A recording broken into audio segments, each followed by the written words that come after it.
नमस्कार मित्रों। पीएसआई हिंदी का सॉल्व पेपर आपके सामने है। ये पेपर अभी थोड़ी देर पहले हुआ है, तो आपके सामने है। तो हम अधिकतम इसको हल करने की कोशिश करेंगे, और फिर भी कोई आपके डाउट हो तो आप कमेंट बॉक्स में आप कमेंट कर सकते हैं। छात्र पढ़ रहे हैं, ये वाक्य किस पक्ष से संबंधित है? तो ये रहे हैं लग गया, तो इसका मतलब सातत्य बोधक, तो ए इसमें सही है। कर्मवाच्य से दूसरा प्रश्न है, कर्मवाच्य से संबंधित वाक्य है, तो इसमें तीसरा ऑप्शन आएगा, आपका कार्य कर दिया है। ओके। किस वाक्य में भाववाच्य का प्रयोग हुआ है? तो इसमें दूसरा ऑप्शन आएगा, बुढ़ापे में ठीक से चला नहीं जाता, ये दूसरा ऑप्शन आएगा।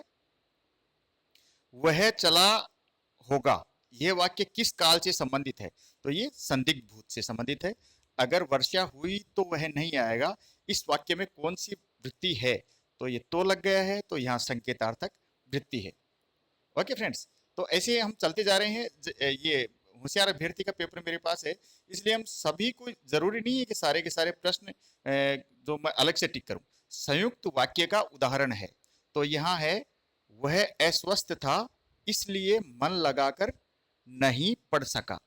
ठीक है, तो ये पहला तो सरल वाक्य ही है। ठीक है, ये दूसरा हो गया, ये आपका संयुक्त वाक्य हो गया है।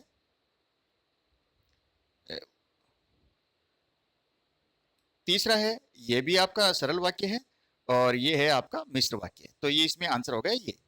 ओके, आगे चलते हैं। क्रिया विशेषण उपवाक्य का उदाहरण है, जो लोग साहसी होते हैं वे सफल होते हैं। ठीक है, जिस निम्नलिखित में, ये इसमें चार आंसर आएगा। निम्नलिखित में संज्ञा उपवाक्य कौन सा है? पड़ोसी ने कहा कि, देखिए थोड़ा सा ये समझ भी लीजिए, जहाँ की लग जाए तो ये कीवर्ड है कुछ, तो पड़ोसी ने कहा कि, बस ये समझ जाओ कि संज्ञा उपवाक्य है कि मुझे दवाई की जरूरत नहीं। नवा प्रश्न है, बीमार व्यक्ति खाना धीरे धीरे खाता है, इस वाक्य का उद्देश्य है? तो यहाँ कर्ता उद्देश्य होता है, तो बीमार व्यक्ति यहाँ उद्देश्य है। ठीक है, बीमार व्यक्ति खाना धीरे धीरे खाता है, उद्देश्य के बारे में विधेय किया गया है, विधान किया गया है, तो ये हो गया विधेय, और ये हो गया आपका उद्देश्य। चलते हैं आगे। 10वां प्रश्न है, निम्नलिखित में से सरल वाक्य कौन सा है?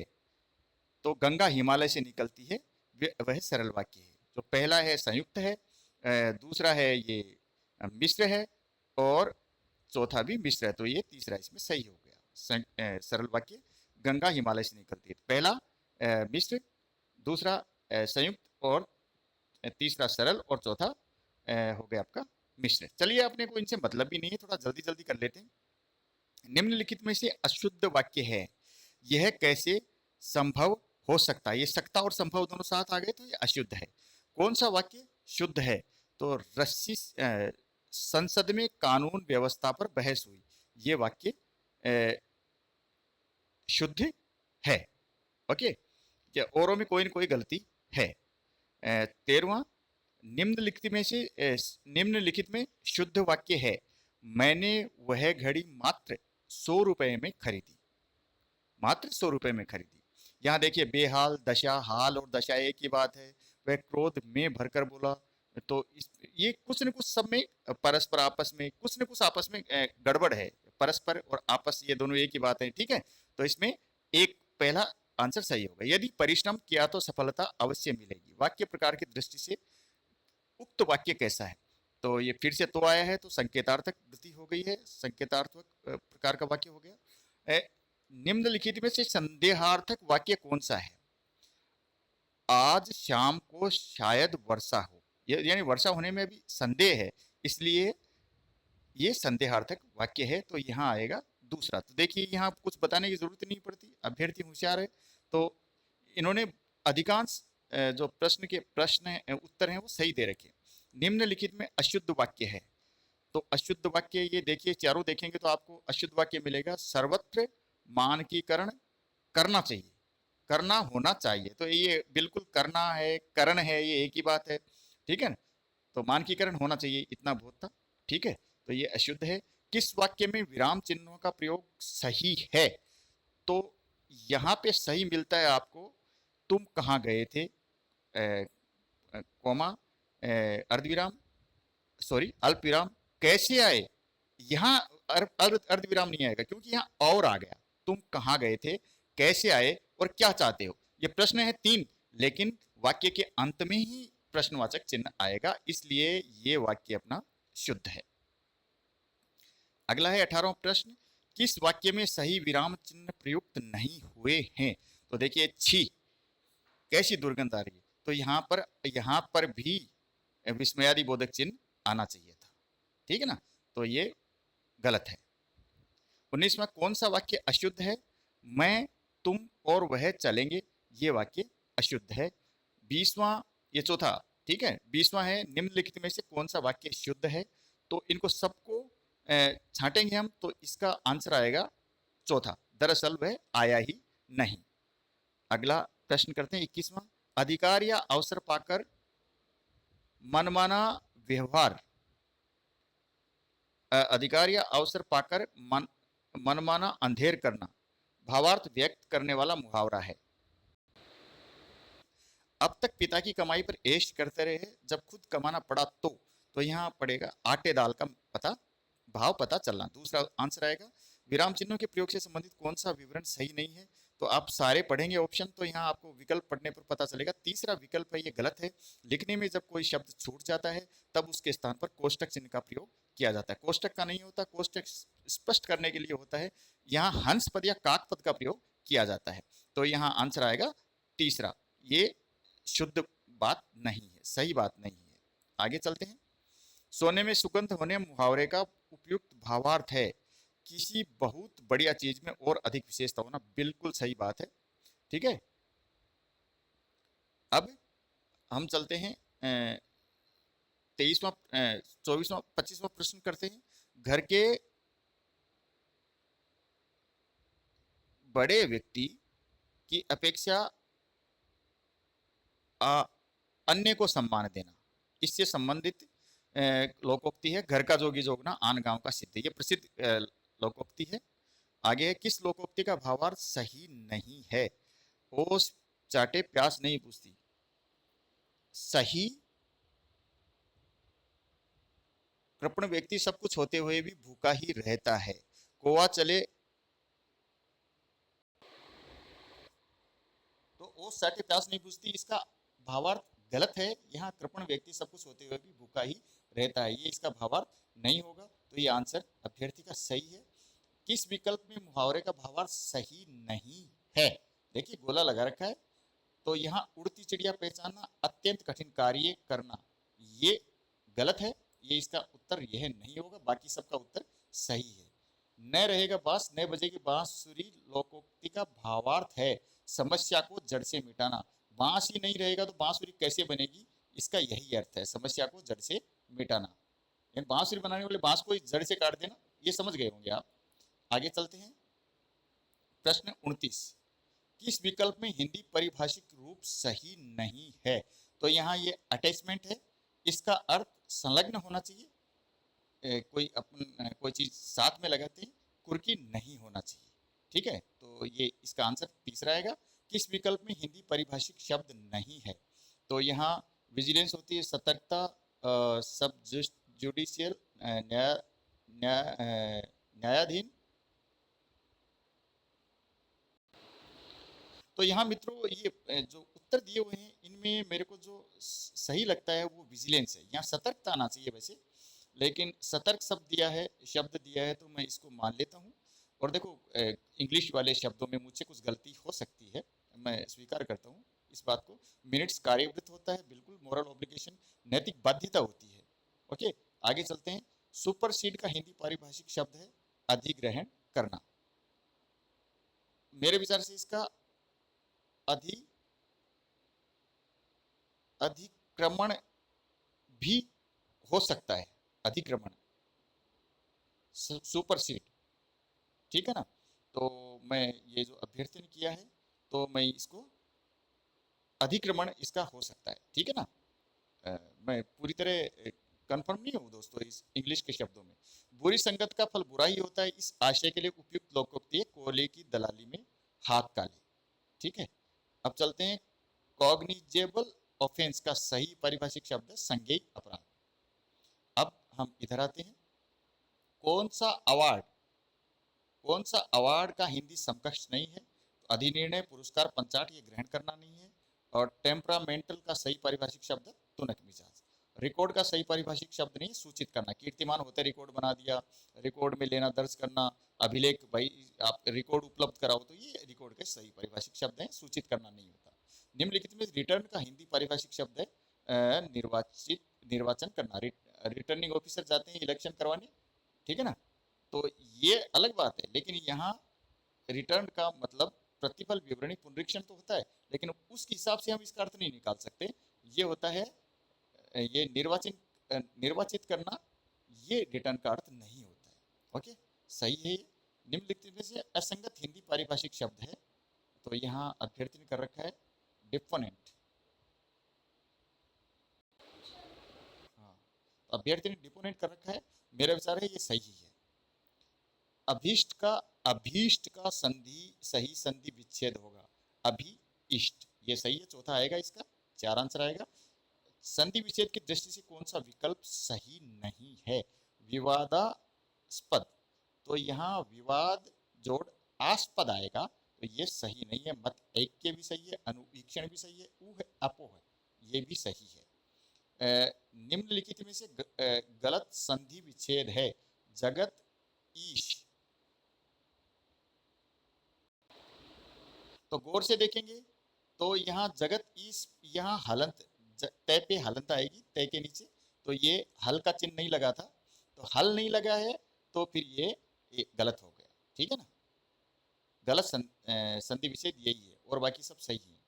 किस संधि का, किस शब्द का संधि विच्छेद सही है? चिदाभास है, चित, यहाँ हल लगा है देखो, प्लस आभास, ये तीसरा सही है। किस शब्द की सही संधि है? तो यहाँ मही जोड़ इंद्र, महेंद्र सही है। उपयुक्त की उपर्युक्त होगी, मातृ की ये त्रय, त्रिशूल वाला त्रय आएगा, गुरु उपदेश, ये यहाँ ये रू बड़ा हो जाएगा, ठीक है। ओके, किस शब्द की सही संधि सही नहीं है? तो यहाँ भी देखो हल नहीं लगा है, षड वदन में ये यहाँ पे हल आएगा, हल का चिन्ह आएगा, तो ये गलती है यहाँ। तो जो मुझे समझ आ रहा है वो मैं आपको बता रहा हूँ। किस शब्द में द्वंद्व समास नहीं है? तो यहाँ भला मानस में द्वंद्व समास नहीं, भला है जो मानस, ये कर्मधारय समास बनेगा। चंद्रमौली शब्द में कौन सा समास है? बहुब्रीहि, क्योंकि चंद्रमा जिनके सिर पे है वो है शिव। एकाधिक उपसर्गों से निर्मित शब्द है, तो व्यवहार, वी और हार, ये दो उपसर्गों से मिलके बना है, तो यहाँ एक अधिक यानी एक से अधिक उपसर्गों से मिलके बना है, तो व्यवहार शब्द यहाँ आ जाएगा। निम्नलिखित में से कौन सा शब्द उपसर्ग रहित है, यानी उस जिसमें उपसर्ग नहीं है? आस्तिक में कोई उपसर्ग नहीं है। आ जोड़ हत है, आ जोड़ पद पद है, आपदा होती है, आ स्था होती है, लेकिन आस्तिक में आ उपसर्ग नहीं है, क्योंकि ये एक प्रत्यय जरूर है, लेकिन इसमें अस्थि प्लस इक, तो इसमें उपसर्ग तो है, लेकिन इस सॉरी प्रत्यय तो है, लेकिन उपसर्ग नहीं है। यावत जीवन सामासिक पद में कौन सा समास है? तो ये अव्ययभाव समास होगा, यानी जीवन तक। किस विकल्प के सभी शब्द संप्रदान तत्पुरुष समास के उदाहरण है? रसोई घर, रसोई के लिए घर, देशभक्ति, देश के लिए भक्ति। ओके, संप्रदान तत्पुरुष का जो चिन्ह है, वो कारक चिन्ह है, वो के लिए है। किस शब्द में दो प्रत्ययों का प्रयोग हुआ है? तो मानवता में ए, मनु जोड़ ए जोड़ता का इसमें दो प्रत्यय लगे हैं। ई प्रत्यय से रहित शब्द है जिसमें ई नहीं है, तो यहाँ माननीय, तो यहाँ माननीय में अनीय प्रत्यय है, इसलिए ये इसमें दूसरा उत्तर सही आएगा। किस शब्द में दान प्रत्यय प्रयुक्त नहीं हुआ है? खान दान, रक्त दान, कलम दान, इत्र दान, तो ये खानदान में ये दान प्रत्यय नहीं लगा है। आगे चलते हैं, किस शब्द में प्र उपसर्ग प्रयुक्त नहीं हुआ है? तो यहाँ प्रत्युष, इसमें प्रति उपसर्ग है, प्र उपसर्ग नहीं है। किस शब्द में उपसर्ग और प्रत्यय दोनों प्रयुक्त हुए हैं? तो आधिपत्य में अधिक उपसर्ग भी है और ये उपसर्ग भी है, सॉरी ये प्रत्यय भी है। अब चलते हैं आगे। कुछ प्रश्न आपको साफ दिखाई नहीं दे रहे होंगे, क्षमा चाहता हूँ। निम्नलिखित में से तद्भव शब्द है, तो मुख्य, मनुष्य, वानर ये सारे तद्भव हैं, और माँ है ये तद्भव शब्द है। कौन सा शब्द तद्भव नहीं है, यानी बाकी सारे तत्सम है, सॉरी, कौन सा शब्द तद्भव नहीं है? अब कुक्कुर है, ये तो तत्सम है, घर ग्रह से बना है, कंगन कंकण से बना है। यहाँ कुक्कुर शब्द तो एकदम तत्सम है, लेकिन भंडार शब्द में भी मेरे को थोड़ा सा संदेह हो रहा है, लेकिन यहाँ कुक्कुर आना चाहिए। कुक्कुर संस्कृत का शब्द है, इसलिए ये तद्भव नहीं है। निम्नलिखित में देशज देशज शब्द है, तो लंगोट, मखोल, चमगादड़ और नुक्कड़, नुक्कड़ यहाँ आएगा। यहाँ किस विकल्प में सभी शब्द विदेशी मूल के हैं? मसाला और नमक दोनों विदेशी शब्द हैं। आगे तत्सम शब्द है, इसमें तत्सम कौन सा? महीना, पड़ोसी, कुटुंब, संजोग, तो ये कुटुंब इसमें तत्सम शब्द है। किस शब्द में सभी शब्द तत्सम हैं? मस्तक और श्वास, ये सब इसमें तत्सम है। देखिए दोस्तों, मैं विश्लेषण नहीं कर रहा, सिर्फ आपको आंसर बता रहा हूँ। विश्लेषण करने में बहुत समय लगता है, और अभी आपको तुरंत आंसर चाहिए। अनिश्चयवाचक सर्वनाम में, तो यहाँ अनिश्चयवाचक सर्वनाम से युक्त वाक्य है, तो यहाँ वह कुछ खा रहा है। तो खा रहा है, क्या खा रहा है ये तय नहीं है, तो कुछ कोई जब शब्द आ जाए अनिश्चयवाचक सर्वनाम वहां हो जाता है। किस वाक्य में पुरुषवाचक सर्वनाम नहीं है? तो यहाँ सामान कौन लाएगा, यहाँ कौन लाएगा ये प्रश्नवाचक सर्वनाम है, ठीक है ना। तो यहाँ हो गया पुरुषवाचक सर्वनाम, इसमें नहीं है। तो ये देखिए, आप हो गया यहाँ, इसमें उसमें हो गया, इसमें हम हो गया, तो चौथे में सामान कौन लाएगा, ये प्रश्नवाचक सर्वनाम। ओके, विशेषण की उत्तमावस्था का प्रयोग किस वाक्य में किया गया है? उससे सर्वाधिक अंक प्राप्त हुए, ये पहला है, तो ये इसमें उत्तर अवस्था है। तीसरा भी उत्तर अवस्था है, चौथा है तो मूल अवस्था है। तो ये दूसरा है, सर्वाधिक अंक प्राप्त हुए, ये उत्तम अवस्था है, विशेषण की उत्तम अवस्था है। सर्वनाम से निर्मित भाववाचक संज्ञा कौन सी है? तो अहम, अहम यानी संस्कृत का शब्द है मैं, तो इससे बना है, जैसे मैं, हम होता है, सर्वनाम होता है, तो इससे बना है अहंकार, ठीक है। तो यहाँ उत्तर हो गया इसका 2। किस वाक्य में व्यक्तिवाचक संज्ञा जातिवाचक संज्ञा के रूप में प्रयुक्त हुई है? देश को नटवर लालों ने तरह तरह से ठगा है, तो नटवर लाल व्यक्तिवाचक संज्ञा है, लेकिन नटवर लालों से मतलब ठगों से है। जैसे गांधियों की जरूरत है, तो गांधी व्यक्तिवाचक संज्ञा है, लेकिन वहां यहाँ वो फिर जातिवाचक के तरह प्रयुक्त हो जाती है। किस वाक्य में क्रिया सकर्मक रूप में प्रयुक्त हुई है? तो माँ बच्चे को सुलाती है, तो बच्चा यहाँ, तो सीधा यहाँ कर्म का चिन्ह आया है, तो यहाँ माँ बच्चे को सुलाती है। क्रिया विशेषण रहित वाक्य जिसमें क्रिया विशेषण नहीं है, वह प्राय यहाँ आया करते थे। यहाँ आना क्रिया है, लेकिन यहाँ उसकी कोई विशेषता नहीं बताई गई, तो है आंसर आएगा 3। असंबंध सूचक अव्यय का प्रयोग किस वाक्य में नहीं हुआ है? यह काम पहले करना चाहिए था, तीसरा आंसर आएगा इसका, तीसरा उत्तर आएगा। किस वाक्य में सार्वनामिक विशेषण प्रयुक्त हुआ है? कोई आदमी आया था। अब कोई आदमी आया था, तो ये आदमी की विशेषता तो बता रहे हैं, कोई था, लेकिन चूंकि कोई, ये कोई कुछ ये अनिश्चयवाचक सर्वनाम में प्रयुक्त होते हैं, इसलिए ये सर्वनामिक विशेषण कहलाएगा। कोई आदमी आया था, दूसरा उत्तर आएगा। प्रेरणार्थक क्रिया का प्रयोग किस वाक्य में किया गया है? अध्यापक छात्र से कहानी लिखवाता है, करवाता है, बुलवाता है, ये सारी प्रेरणार्थक क्रियाएं होती हैं, तो एक पहला आंसर आएगा। चलिए आगे चलते हैं। प्रश्न नंबर, निम्नलिखित में पवन का पर्यायवाची नहीं है, तो मारुति, अनिल, समीर और वात। तो मारुति, देखिए पहला मारुति है, मारुति हनुमान जी को कहते हैं, तो मारुत होता तो ये वो भी हवा का हो जाता। अनिल हवा है, समीर हवा है और वात हवा है, तो ये पहला गलत है।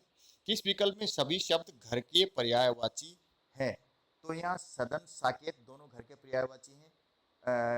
ग्रह भवन निकेत निलय, तो भाई यहाँ तो सदन और साकेत, तो यहाँ माफ करेंगे मेरे को। सदन साकेत का अर्थ अयोध्या होती है। आलंद और निकुंज, निकुंज वाटिका है। ग्रह भुवन, तो यहाँ घर ठीक है, लेकिन भुवन और संसार को कहते हैं। और निकेत और निलय, ये दोनों यहाँ शुद्ध हैं। तो आंसर आएगा चौथा। किस विकल्प में परस्पर पर्यायवाची शब्द नहीं है? तो भास्कर और निशाकर, भास्कर सूर्य को कहते हैं, निशाकर चंद्रमा को कहते हैं। तो यहाँ पे ये तीसरा आंसर, ये आपका आंसर आएगा तीसरे नंबर का। ये अलग अलग है, ये शब्द सही नहीं है। चपला बिजली ये विद्युत के हैं, चंद्रमा शशांक ये चंद्रमा के हैं, समुद्र उदय ये आपके सागर के हैं। ठीक है, अगला, विस्मयादि बोधक अवयवों के संबंध में कौन सा तथ्य सही नहीं है? एक ही विस्मयावधि बोधक शब्द से सभी मनोभावों को सूचित किया जा सकता है। ये इसमें यही गलत है, क्योंकि हम एक ही शब्द से सारे मनोभाव व्यक्त नहीं कर सकते। जैसे हाय, छी, ओ है, तो शब्द अलग अलग लेने पड़ेंगे। वाह वाह, तो एक ही शब्द से हम सारे काम नहीं कर सकते, तो ये इसमें गलत है। किस वाक्य में निपात का प्रयोग नहीं हुआ है? तो भी आदि निपात है, तो मैं घर जा रहा हूं ताकि आराम कर सकूं। अब यहाँ देखिए तो नहीं है, ये यहाँ भर निपात है, चौथे में भर निपात है। गौर से देखेंगे तो ये भर निपात है, इसमें तो निपात है, और भी निपात है, इसमें कोई निपात नहीं है। तो ये आंसर आएगा तीसरा। आगे चलते हैं।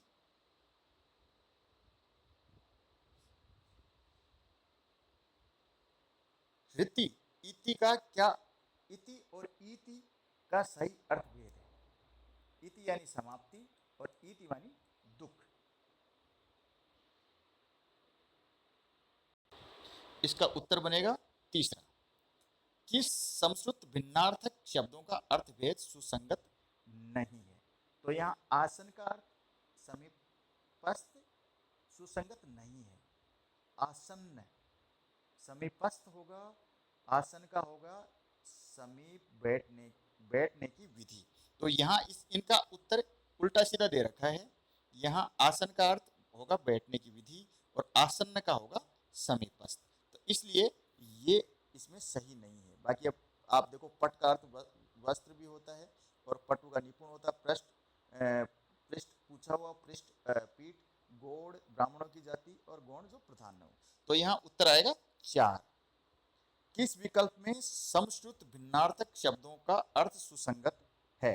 तो परुष और पुरुष, तो परुष मानी कठोर और पुरुष मानी नर, तो ये तीसरा इसका उत्तर आ जाएगा। ये तीसरा इसका आंसर आ जाएगा। चलिए आगे चलते हैं। भ्रांत का विलोम शब्द है? भ्रांत, निर्भ्रांत। ओके, अगला चलते हैं। विकल्प में परस्पर विलोम शब्द नहीं है? तो वृष्ण, रुक्ष, श्रांत, क्लांत, वैमनस्य, सोमनस्य, निषिद्ध, विहित, तो और सारे सब विलोम शब्द हैं, लेकिन श्रांत और क्लांत विलोम शब्द नहीं है। चलिए अपन नजदीक ही है, 82 नंबर पे आ रहे हैं। किस विकल्प में वाक्यांश के लिए प्रयुक्त शब्द सार्थक नहीं है? तो यहाँ जो आपसे आप उत्पन्न हुआ वो सहजात नहीं होता, ये सार्थक शब्द नहीं है। बाकी सारे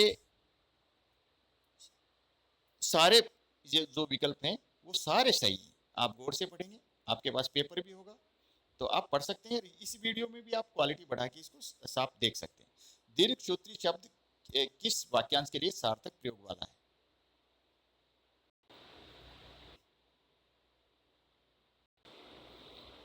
तो इसका अर्थ, इसका उत्तर तो होगा 82 का सहजात, ये सही नहीं है। और दीर्घ सूत्री का अर्थ वाक्यांश के लिए होगा, इसका आंसर आएगा आपके ये दूसरा, ये हर एक काम का समय लगाने वाला। मुक्ति पाने का इच्छुक, इसमें मुमुक्षु सही है। जिसको वश में करना कठिन हो, वाक्यांश के लिए एक सब शब्द आएगा, तो उसका अर्थ होगा जिसको वश में करना कठिन हो। ठीक है, तो इसके लिए दुर्दांत शब्द सही है। ठीक है, और कोई आपका आपकी शंका हो तो वैसे राघव प्रकाश सर भी शाम को डालेंगे अपनी आंसर की, तो आप मिलान कर लेना। मैं कोई उनके जितना बड़ा विद्वान तो नहीं हूँ, लेकिन फिर भी हिंदी अध्यापक हूँ, तो मैं ये डाल रहा हूँ। किस विकल्प में कोई भी शब्द शुद्ध नहीं है? तो यहाँ आप देखेंगे तो ये आध्यात्मिक लिखा, आध्यात्मिक होना चाहिए, और रात्रि की जगह ये रात्रि में छोटी ई की मात्रा आएगी, तो ये पहला ही इसमें गलत है। निम्नलिखित शब्दों की शुद्धता पर विचार कीजिए। तो यहाँ विचार कीजिए, आद्योपांत, पश्चाताप, सहधर्मिणी, उच्छ्वास, इसमें से सभी शब्द शुद्ध हैं। उक्त में से सभी शब्द शुद्ध हैं, तो आद्योपांत भी सही है और पश्चाताप भी सही है, इसमें दो तय लगे हुए हैं, और सारे गलत हैं। सहधर्मिणी होगा, और उच्छ्वास में हलंत हल हल का चिन्ह लगेगा छह के नीचे। आगे चलते हैं, तो ए और बा होगा। किस विकल्प में सभी शब्द शुद्ध हैं? तो यहाँ आप आएंगे तो तदुपरांत भी शुद्ध है और प्रत्यावर्तन भी शुद्ध है। ठीक है, आप सारे देखेंगे तो आपको ये गलत मिल जाएंगे बाकी के सारे। शुद्ध शब्द है, तो ये नीचे शुद्ध शब्द रखे हैं। धनाढ्य, ये धनाढ्य होगा। इकट्ठा, मुठभेड़ की जगह मुठभेड़ होगा। अट्टहास, ये आपको यहाँ शुद्ध मिल रहा है, इसमें आंसर आएगा चौथा। कौन सा शब्द अशुद्ध है? कौन सा शब्द अशुद्ध है? तो यहाँ जो 90% प्रश्न देखेंगे तो आर्द्रता लिखा है, ये आर्द्रता, आर्द्रता आएगा। ड के ऊपर एक ये रेप है, ये वाला भी रे आएगा। ठीक है ना, दो रे आएंगे। ओके, अब चलते हैं अगले प्रश्न देखते हैं। 91,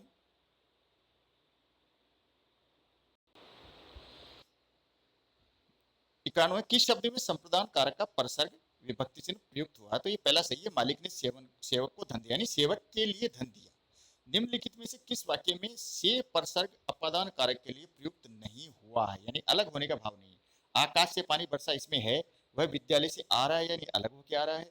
लड़के ने हाथ से फल तोड़ा, नदियां पहाड़ों, इसमें नहीं होगा। लड़के ने हाथ से फल तोड़ा, इसके ऊपर मत जाइए आप कि फल तोड़ा है तो अब फल को अलग कर लिया, इसके ऊपर मत जाइए। इसका आंसर यही होगा, लड़के ने हाथ से फल तोड़ा। किस विकल्प में सभी शब्द स्त्रीलिंग हैं? वो चमक और आहट, चमक आ गई, आहट सुनाई दी, ये दोनों शब्द स्त्रीलिंग है, तो ये आंसर आएगा इसमें 4। निम्नलिखित में अशुद्ध शब्द है। आह्लाद अशुद्ध है, आह्लाद आएगा, है के नीचे हल चिन्ह आएगा, और आह्लाद शब्द शुद्ध आएगा। तो ये यहाँ आह्लाद, आह्लाद लिखा है, ये अशुद्ध शब्द है। कौन सा शब्द अशुद्ध है? कौन सा शब्द अशुद्ध है? तो यहाँ देखेंगे तो आपको बेहतर, विवाहतर, इतरेतर और उत्तरोत्तर, तो ये शब्द शब्द बहुत स्मार्ट, ये शब्द वाला प्रश्न था, बहुत स्मार्ट था। तो मैं समझता हूँ इसका जो ये चौथा है, ये उत्तरोत्तर आएगा। इसका उत्तर जोड़ उत्तर, ठीक है, उत्तरोत्तर आना चाहिए। इसमें डबल तय नहीं दे रखा है, यहाँ देखेंगे तो आप ये तय ऐसे आना चाहिए। ठीक है दोस्तों, आगे चलते हैं। अब जो अंतिम प्रश्न बचे हैं, एक वचन में प्रयुक्त होने वाला शब्द है। तो दर्शन बहुवचन में होते हैं। दर्शन कर लिए, प्राण प्राण बचे, हस्ताक्षर कर दिए, और भीड़, ये एक वचन में ही प्रयुक्त होती है। किस वाक्य में मध्यम पुरुष का प्रयोग हुआ है? ऐसे समय में आप साथ न दोगे तो और कौन देगा? ये मैं इसको फिर से देखूंगा, अभी मैं आपको ये आंसर बता रहा हूँ। ये कार्य मैं आप ही कर लूंगा। इसमें निजवाचक सर्वनाम है, उत्तम पुरुष नहीं, उत्तम पुरुष नहीं है, इसमें निजवाचक सर्वनाम होगा। आप भला तो जग भला, अपने से बड़ों का आदर करना चाहिए। तो यहाँ ये, चलिए इसको बाद में हल कर लेंगे, मैं भी देखूंगा इसको। अपूर्ण वर्तमान काल का उदाहरण है, रेलगाड़ी तेजी से आ रही है। यहाँ पूर्ण, ये कार्य पूर्ण नहीं हुआ, अपूर्ण वर्तमान है। कौन सा शब्द पुल्लिंग है? तो मोती, ये पुल्लिंग है, बाकी स्त्रीलिंग है। टोपी, नदी, रोटी, ये सारे स्त्रीलिंग है। निम्नलिखित में से बहुवचन के लिए प्रयुक्त होने वाला शब्द कौन सा है? लोग, लोग आ गए हैं, ये बहुवचन में प्रयुक्त होगा, बाकी सारे एक वचन में प्रयुक्त होंगे। दोस्तों, आपको लगा होगा अच्छा, लाइक करें, शेयर करें, मेरे चैनल को सब्सक्राइब कर लें, ताकि आपको और भी वीडियो मिलते रहें। ओके, धन्यवाद, जय हिंद, नमस्कार।